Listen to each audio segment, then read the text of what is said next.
তো বন্ধুরা, আজকে জন্মাষ্টমী হচ্ছে আমাদের বাড়িতে, যেহেতু গোপাল আছে। তো আগেই তো তালের বড়ার রেসিপি আমি তোমাদের দেখিয়েছি আগের ভিডিওতে। তো এই যে আবার তালের বড়া করেছি, বাট এটা আর বললাম না।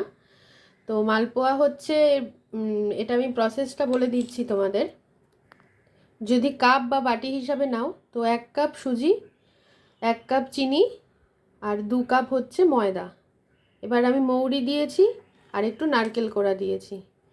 তো চলো আমি ভাজি, তোমরা দেখো।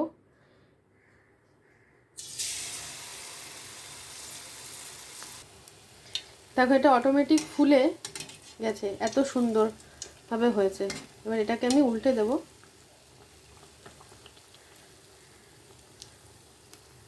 এটা হতে থাক, আমি মাঝখান দিয়ে আরেকটা দিয়ে দেবো, যেহেতু অনেকগুলো ভাজতে হবে।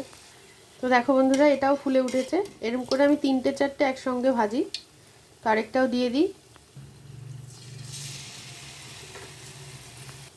দেখো, এটাও ফুলে উঠেছে। এই যে এটাকে উল্টে দিলাম। তো আরেকবার বলে দিচ্ছি, 1 কাপ ময়দা, 1 কাপ সুজি, 1 কাপ চিনি আর 2 কাপ ময়দা। এইভাবে, মানে 500 সুজি হলে 1 কেজি ময়দা হবে, 500 চিনি হবে, আর 1 চিলতে নুন, যেরকম হয়, নারকেল কোড়া, মৌরি।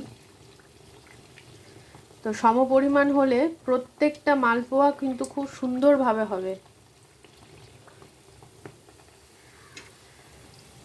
চলো নামিয়ে নিই। তো মালপোয়াগুলো আমি নামিয়ে নিচ্ছি। এই যে এইভাবে নামিয়ে নিলাম। তো আরেকটাও ছেড়ে নিই, তোমাদের দেখিয়ে দিই। যখন ছাড়বে তখন গ্যাসটা সিম থাকবে, আর যখন তুলবে তখন ফুল ফ্লেমে থাকবে।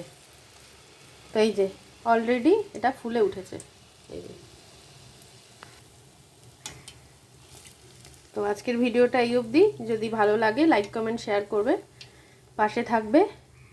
যদি ইউটিউবে থাকো সাবস্ক্রাইব করে দেবে, আর ফেসবুকে থাকলে চ্যানেলটা ফলো করে দেবে। তো আজকের মতো টাটা।